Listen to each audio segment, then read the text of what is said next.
on the ground, slowly. Do it sound. Down on the ground.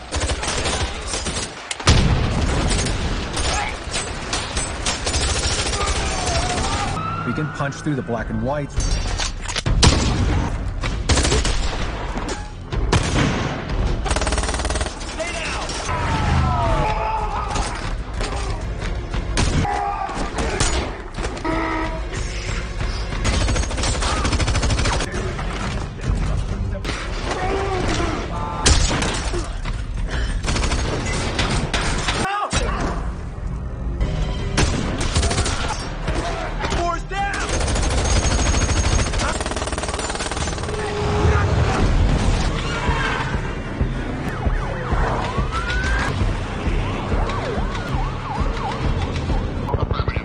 Change a thing.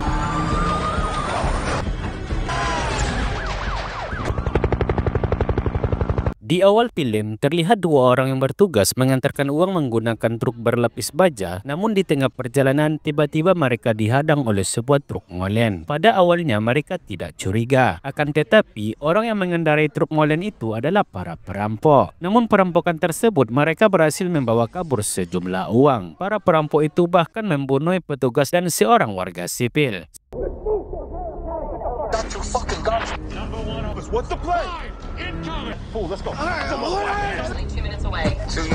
Setelah insiden itu, tampak seorang pria yang melamar kerja di perusahaan Portico. Perusahaan ini bergerak di bidang jasa pengantaran dan penjemputan uang. Pria tersebut bernama Patrick. Terlihat ada seorang pria yang merupakan pimpinan dari perusahaan tersebut yang bernama Terry. Di sini Terry menjelaskan latar belakang perusahaan dan apa yang akan menjadi tugas utama dari Patrick. Terry juga memberitahu Patrick bahwa gaji yang dia peroleh cukup besar. Namun resiko pekerjaannya pun mempertaruhkan nyawanya. Melihat latar belakang Patrick yang pernah ditempatkan di Delta Orange Security selama 11 tahun, Terry yakin bahwa Patrick akan sanggup menjalani tugas tersebut. Kemudian Patrick memperkenalkan dengan seorang karyawan yang bernama Dakrim sekaligus menjadi pembimbingnya. Namun sebelum dia mulai bekerja, Patrick harus melewati serangkaian tes dan harus lulus dengan nilai minimum 70% dari semua tes yang akan diberikan. Tes yang harus dijalani Patrick yaitu tes fisik, tes menembak, dan mengemudi. Pull up a little. Pull it up.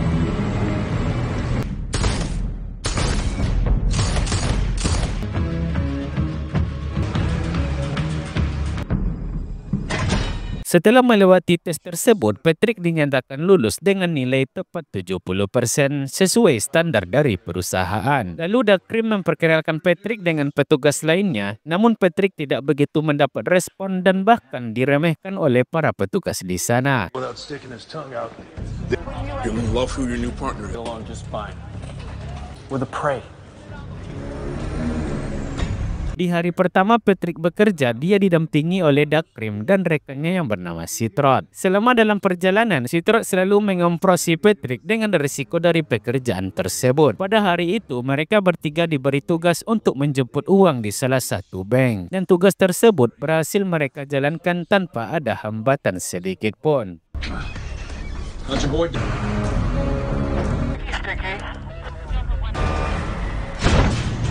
This is Gamma reporting back. Sesampainya di kantor, Dakrim mengajak Patrick untuk minum dan bermain biliar. Sebelum berangkat bersama Dakrim, Patrick memperhatikan kartu tanda pengenal yang berada di samping mesin absensi. Seakan-akan dia mencari sesuatu dan informasi di sana.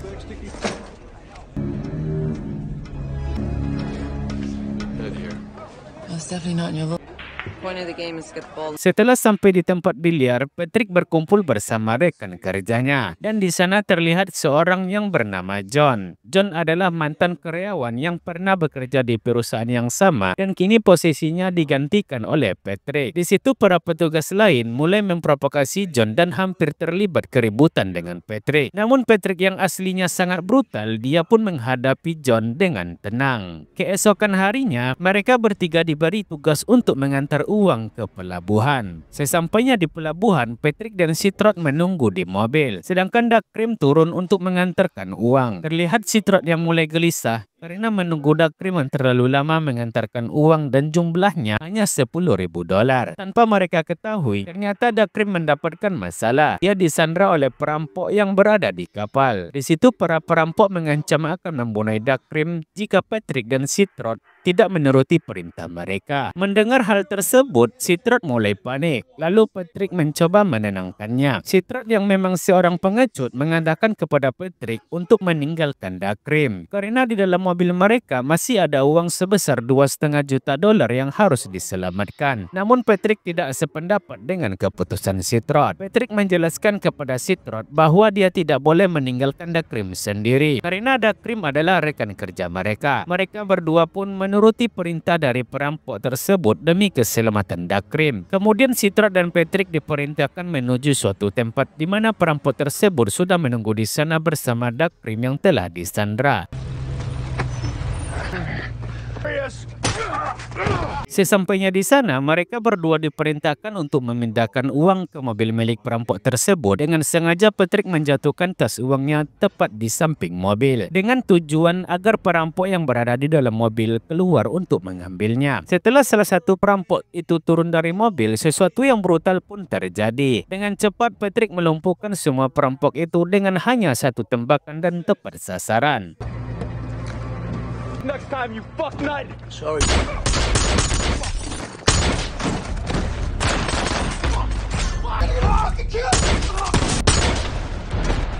Setelah insiden itu, mereka bertiga dimintai keterangan. Mereka yang berada di ruangan tersebut merasa heran dengan hasil Patrick yang pada saat tes hanya mendapatkan nilai 70%. Tetapi dia bisa melumpuhkan perampok tersebut hanya dengan satu tembakan yang tepat sasaran. Mereka pun lanjut meminta keterangan Patrick dengan memperlihatkan sebuah rekaman perampokan yang sebelumnya yang menewaskan 2 petugas dan 1 warga sipil. Mereka menanyakan kepada Patrick apakah perampokan tersebut ada kaitannya dengan perampokan yang baru saja terjadi. Patrick menjawab tidak, itu adalah perampokan yang berbeda. Setelah itu mereka terlibat dalam insiden saat bertugas diberikan izin selama sebulan untuk menjalani terapi mental. Namun Patrick menolaknya dan akan tetap masuk kerja. Saat sedang di ruangan kantor, Patrick ditemui langsung pemilik perusahaan yang bernama Pak Dul. Di situ Pak Dul kagum dengan aksi Patrick dan akan mempromosikan jabatannya. Keesokan harinya, Patrick kembali beraktivitas seperti biasanya. Sesampainya di kantor,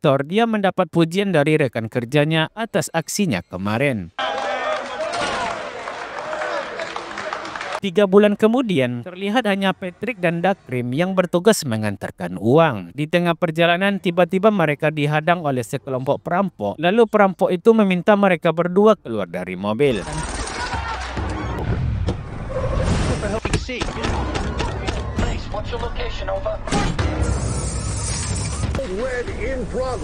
Tanpa perlawanan, Dakrim pun keluar dari mobil. Sementara Patrick keluar melalui pintu belakang. Namun yang mengejutkan, setelah Patrick keluar dan memperlihatkan wajahnya, para perampok tersebut lari ketakutan.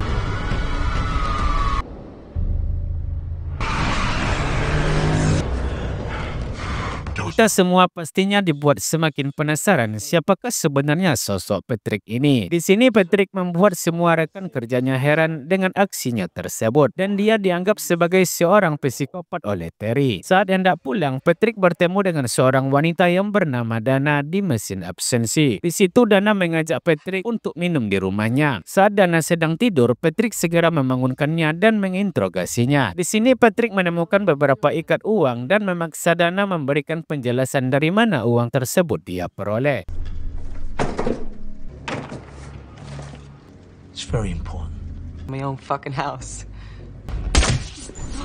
Mendapat ancaman dari Patrick, Dana akhirnya mengaku bahwa uang tersebut adalah barang bukti yang ia curi dari perusahaannya. Patrick menanyakan kepada Dana, apakah dia terlibat dan mengetahui siapa orang dalam yang membantu perampokan uang tersebut. Namun untuk hal itu, Dana tidak mengetahuinya. Cerita pun flashback ke 5 bulan yang lalu sebelum Patrick bekerja di Portico. Ketika itu saat Patrick bersama dengan anaknya yang bernama Doggy ingin menghabiskan akhir pekannya dengan menonton sebuah pertandingan. Tiba-tiba Patrick mendapat telepon dari rekan yang bernama Mike. Di situ Mike memintanya untuk mengawasi sebuah truk pengantar uang karena sebagian dari anak buahnya berlokasi sangat jauh dari truk tersebut. Mike hanya membutuhkan informasi apakah truk itu belok ke kiri atau ke kanan setelah melewati gerbang.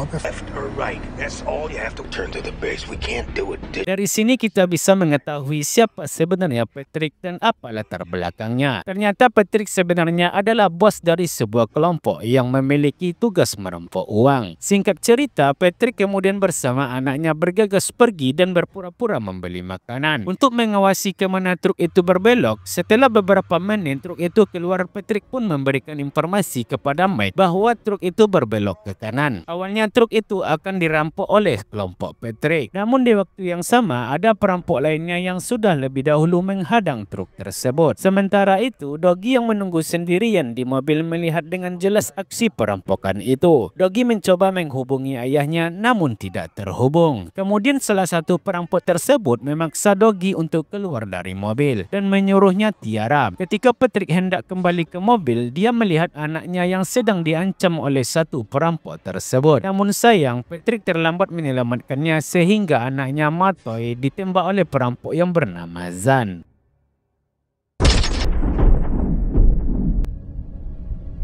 3 minggu kemudian, Patrick yang juga terkena beberapa luka tembak akhirnya sadar dari komanya. Terlihat Patrick yang tidak menerima kenyataan bahwa anak satu-satunya telah tiada. Istri Patrick yang bernama Jenny menyalahkan Patrick karena rencananya merampok uang anaknya harus menjadi korban. Anak buah Patrick juga merasa berduka atas kematian Doggy. Mereka berdua takut karena rencana perampokan mereka, anak Patrick harus menjadi korbannya. Namun Patrick tidak menyalahkan mereka, melainkan menyalahkan dirinya sendiri atas kejadian tersebut. Kemudian Patrick mulai mencari dan memerintahkan semua anak buahnya untuk menemukan pelakunya. Satu persatu para perampok lain dia siksa dan diinterogasi, namun tidak satu pun mengetahui siapa pelakunya. Hampir semua penjahat kriminal di kota itu dia bantai, tetapi Patrick tidak mendapatkan informasi apa-apa. And it's been your last chance. The fuck? Tell us what we need to know. Never play with God. Flatten a hard worker. If it's anyone, it's them. Hingga suatu hari, Mike mengatakan kepada Patrick bahwa dia jangan melakukan hal ini lagi dan berhenti membunuh perampok lain. Mike pun mencoba meyakinkan Patrick bahwa dia harus mencoba cara lain untuk menemukannya. Patrick pun mulai mencoba cara lain, yaitu dengan mengubah identitasnya. Dengan cara itulah, dia bisa mendaftar di perusahaan pengantar uang yang bernama Portico untuk mencari siapa sebenarnya orang dalam yang membantu perampokan tersebut. Pleasure to meet you, Mr. Hill. Just make sure you took it out.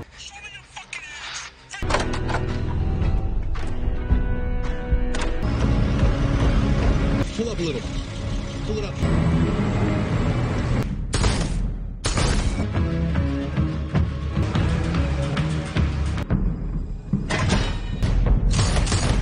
Di tempat lain, ada sekelompok perampok yang dipimpin oleh Jackson dan salah satu anak buahnya yaitu Zan, perampok yang saat itu membunuh putra Patrick. Di sini Jackson dan anak buahnya menyusun rencana untuk merampok sebuah rumah. Namun hasil dari perampokan tersebut tidak sebanding dan mereka hanya memperoleh sedikit uang.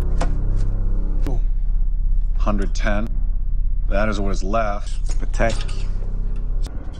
Salam alaikum. For $500,000 in solids. Kemudian mereka terus melancarkan aksi perampokannya dengan merampok truk pengangkut uang. Kali ini mereka mendapatkan hasil yang sangat besar, lebih dari $1 juta berhasil mereka rampok. You lie to me, I'll fucking kill you. After years, taking it staring. Groceries. Good. Yeah, don't count your chickens, just... Tidak sampai di situ saja, Jackson menginginkan hasil yang lebih besar lagi dan berencana merampok secara besar-besaran. Tentu saja kali ini dia merencanakan dengan matang untuk merampok uang dari perusahaan Portico. Rencana Jackson akan mereka jalankan pada waktu yang tepat, yaitu pada hari Black Friday. Karena pada hari itu aktivitas pengantaran uang sangat padat dan uang yang berada di sana mencapai lebih dari 150 juta dolar. Di situ Jackson sangat yakin dengan rencana tersebut karena dia memiliki orang dalam yang bisa diandalkan.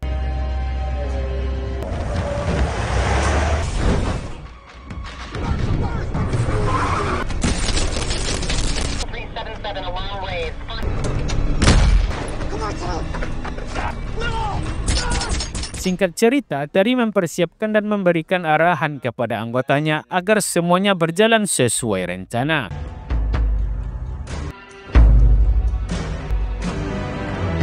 Krim dan Patrick berangkat mengantarkan uang ke salah satu kasino dan itu merupakan pengantaran terakhirnya hari ini. Dalam perjalanan pulang, Dakrim menceritakan sesuatu kepada Patrick. Dia memberitahukan kepada Patrick bahwa dia bekerja sama dengan para perampok dan membantu para perampok tersebut untuk melancarkan aksinya. Dakrim juga mengatakan bahwa hari ini dia akan merampok perusahaan Portico dan dia pun menawarkan kepada Patrick untuk bekerja sama. Patrick pun menyetujui tawaran tersebut karena dengan cara itulah dia bisa menemukan siapa perampok yang telah membunuh anaknya.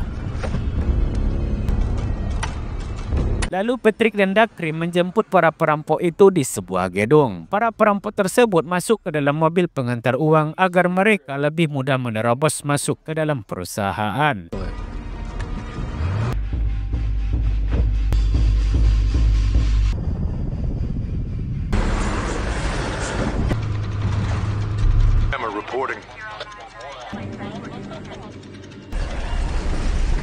Setelah berhasil masuk ke dalam perusahaan, para perampok itu mulai melancarkan aksinya. Di sini Patrick dijadikan sandera dan Dakrim berpura-pura diancam oleh para perampok untuk membuka gerbang penyimpanan uang. Dengan cepat petugas penjaga gerbang berhasil menekan alarm dan membuat seluruh petugas di sana untuk siaga. Di situ para petugas menolak untuk membuka gerbang dan memberikan perlawanan kepada perampok itu sehingga inilah yang terjadi. What's going on?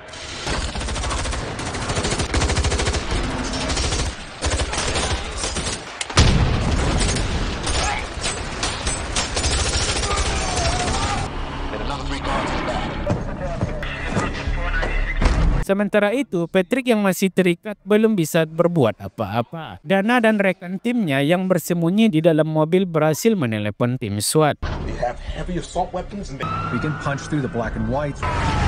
Patrick yang masih terikat akhirnya berhasil melumpuhkan salah satu perampok tersebut. Lalu dia pun mulai membrutal untuk menghabisi para perampok lainnya.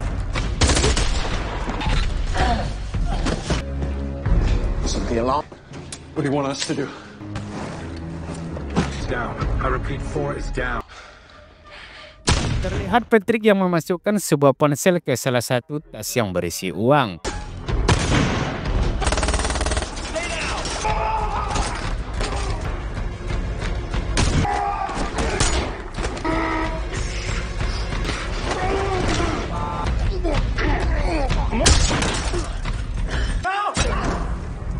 Sementara itu, Dakrim yang berpura-pura ingin membantu justru mengkhianati temannya dan membunuhnya satu persatu dan Citrat juga ikut menjadi korban pengkhianatan Dakrim.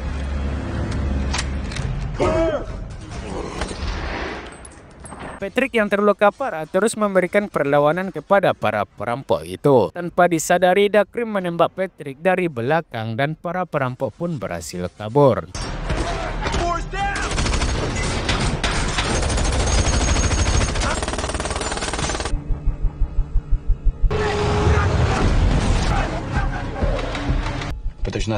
Namun saat di luar gedung, para perampok itu terlihat aksi kejar-kejaran dengan polisi dan tim SWAT.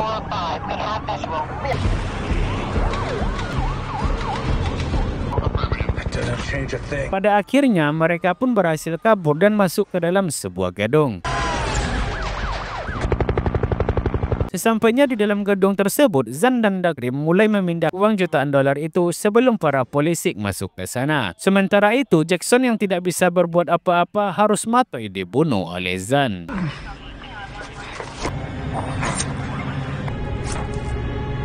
Sehingga para perampok yang tersisa kini hanya Zan dan Dakrim. Mereka berdua berusaha keluar dari gedung itu dengan melewati jalur kereta api bawah tanah.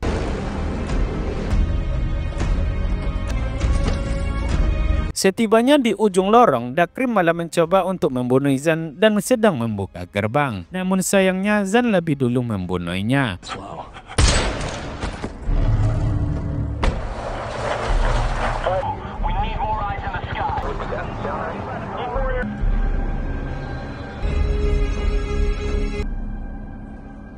Sesampainya di rumah, Zan mendengar suara ponsel berdering. Awalnya dia mengira bahwa ponsel yang berdering itu miliknya. Namun suara ponsel itu berasal dari tas uang yang dibawanya. Ternyata dengan ponsel itu, Patrick bisa melacak di mana keberadaan Zan. Di situ Patrick memberikan sebuah dokumen yang berisi hasil visum anaknya. Setelah Zan melihat hasil visum itu, tanpa basa-basi dan panjang cerita, Patrick pun langsung menembak Zan persis seperti yang Zan lakukan terhadap anak Patrick dulu. Sehingga Zan pun menghembuskan napas terakhir kalinya dan film pun berakhir. Your liver. The lungs.